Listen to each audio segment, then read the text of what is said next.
Hello students, welcome to my YouTube channel.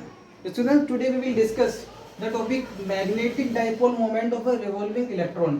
ठीक है, बहुत इंपॉर्टेंट टॉपिक है, तो बहुत अच्छे से समझेंगे कि अगर एक इलेक्ट्रॉन मूव करता है अपनी ऑर्बिट में तो उसका जो मैग्नेटिक डाइपोल मोमेंट होता है वो क्या होता है. We have to study this topic. So let's start. First of all we will look at this diagram.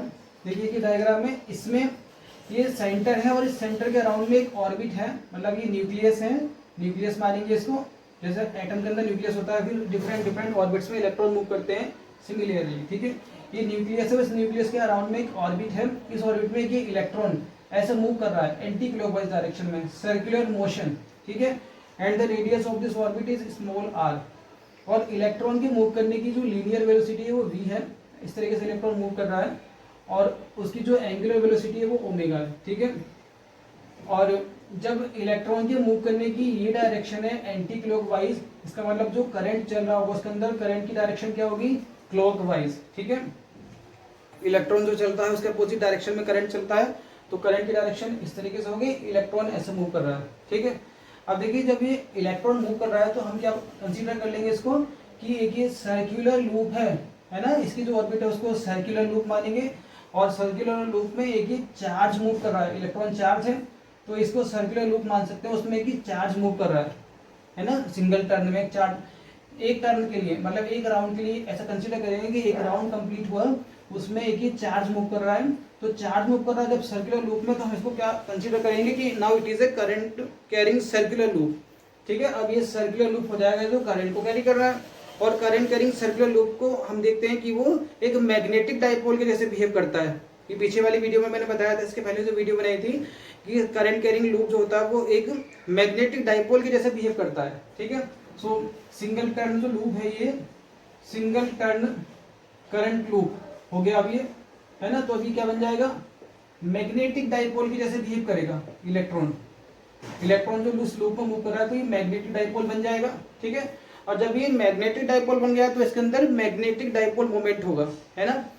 तो उस मैग्नेटिक डाइपोल मोमेंट की वैल्यू कितनी होती है ये बताया हमने. सर्कुलर लूप का जो मैग्नेटिक डाइपोल मोमेंट होता है उसका वैल्यू होता है m = IA. इसकी पहले वाली वीडियो में बताया था कि मैग्नेटिक डाइपोल मोमेंट का आंसर होता है सर्कुलर लूप के m = IA, है ना. सिंगल टर्न के लिए, सिंगल टर्न के लिए IA आ जाएगा, अगर n नंबर ऑफ टर्न्स होंगे तो NIA आ जाएगा. ठीक है, अब देखिए ये हो गया. और अब इसमें एक राउंड की बात चलिए, वन टर्न की जब पूरा एक राउंड कंप्लीट हुआ तो देखिए आई की वैल्यू लगाएंगे. आई का जो करंट का जो आंसर होता है वो होता है चार्ज अपॉन टाइम. तो चार्ज जो है इलेक्ट्रॉन के लिए वो ई है, इलेक्ट्रॉन के चार्ज को ई बोलेंगे, और टाइम क्या है, कैपिटल टी. क्योंकि वन राउंड का जो टाइम होगा, एक साइकिल कंप्लीट करने में जो टाइम लगा उसको सिंगल टर्न में, वो कैपिटल टी, इसके टाइम पीरियड के बराबर हो जाएगा कैपिटल टी.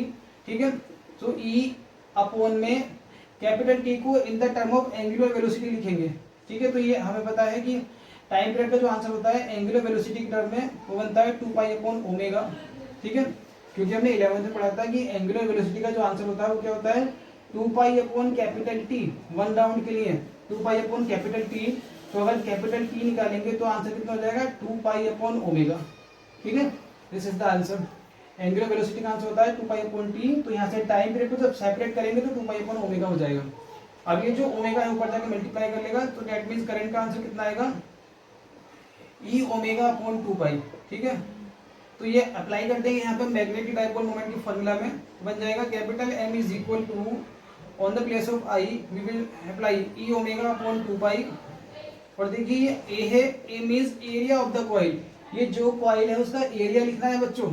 तो because it is a circular coil जिसकी रेडियस r है, तो इसका एरिया क्या हो जाएगा πr².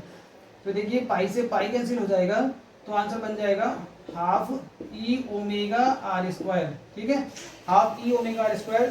This is the answer of magnetic dipole moment of revolving electron. ठीक है, ये बन रहा है. बट वी नो जो एंगुलर वेलोसिटी होती है उसको लीनियर वेलोसिटी के टर्म में यहाँ पे कन्वर्ट कर देंगे. तो अगर ये हमें पता है कि लीनियर वेलोसिटी में और एंगुलर वेलोसिटी में रिलेशन क्या होता है, V = r⍵, है ना. ये है V लीनियर वेलोसिटी और ये एंगुलर वेलोसिटी.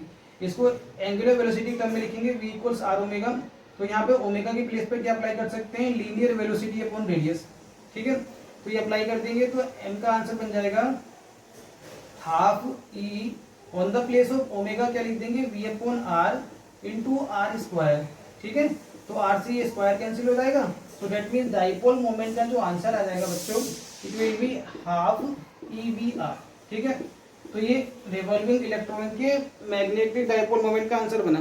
क्या बन गया, capital M is equal to half E V R. ठीक है, this is the first form. और इस डाइपोल मोमेंट की अगर डायरेक्शन देखेंगे तो डायरेक्शन क्या बनेगी, because it is a vector quantity तो डायरेक्शन लिखनी पड़ेगी। तो देखिए, बिकॉज करंट जो है इस कॉइल के अंदर सामने से कैसे दिख रहा है, मतलब कॉइल ऐसे लगी हुई है, ऐसे लूप ऐसे मूव कर रहा है इलेक्ट्रॉन, तो करंट जो है ऊपर से देखने पर कैसा है, क्लॉकवाइज। क्लॉकवाइज है तो इसका मतलब ऊपर वाला फेस इसका साउथ पोल बनेगा।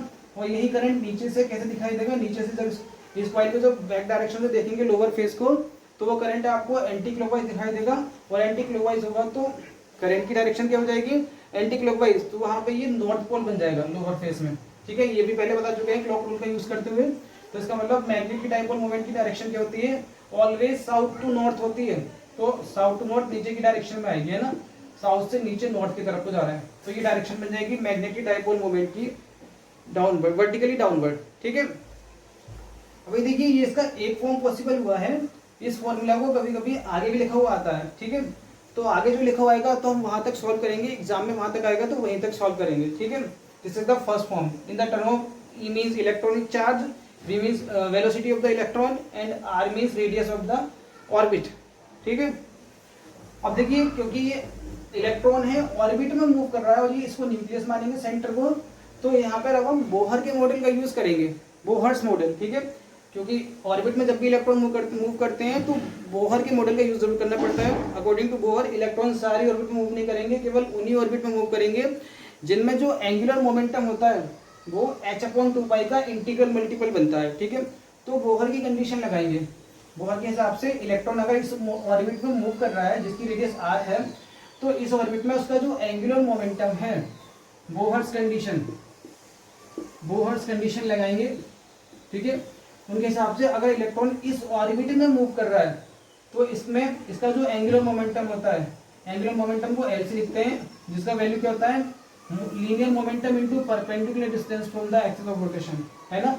लीनियर मोमेंटम में उस डिस्टेंस से मल्टीप्लाई कर देते हो, mvr बनता है एंगुलर मोमेंटम। तो एंगुलर मोमेंटम क्या आना चाहिए, h/2π का इंटीग्रल मल्टीपल आना चाहिए, nh/2π। ठीक है, इलेक्ट्रॉन उसी ऑर्बिट में मूव करेगा जिस ऑर्बिट में एंगुलर मोमेंटम या तो 1h/2π आ रहा होगा सॉल्व करके, या 2h/2π बन रहा होगा mvr का आंसर, या 3h/2π, इस तरह की कंडीशन को फॉलो कर रहा होगा, तभी इलेक्ट्रॉन उन ऑर्बिट में मूव करेगा जिनमें ये एंगुलर मोमेंटम इस सिचुएशन को फॉलो करेगा। ठीक है, तो ये हम बोहर कंडीशन लगाएंगे यहाँ पर, mvr = nh/2π, जहाँ पे n जो है एक इंटीजर है जिसकी वैल्यू 1 2 3 ऐसे चलेगी, है ना, इंटीग्रल मल्टीपल, एक नंबर है इसकी वैल्यू 1 2 3 एंड सो ऑन। और फर्स्ट ऑर्बिट इसकी वैल्यू 1 आएगी और सेकंड ऑर्बिट में इसकी वैल्यू 2 आएगी। ठीक है, तो यहाँ से अगर आप वी आर को सेपरेट करेंगे तो वी आर कितना हो जाएगा, nh/2πm। ठीक है, अगर वी आर को सेपरेट करेंगे तो कितना हो जाएगा, nh/2πm। तो ये जो वी आर की वैल्यू है इसको इक्वेशन नंबर 1 में वापस रख दीजिए, यहाँ पर डाइपोल मोमेंट की इक्वेशन में। ठीक है, तो वापस रखेंगे तो क्या बन जाएगा, यहाँ से रफ कर लेते हैं। ठीक है, then it will be capital M = half E on the place of V R क्या अप्लाई करना पड़ेगा, NH/2πm।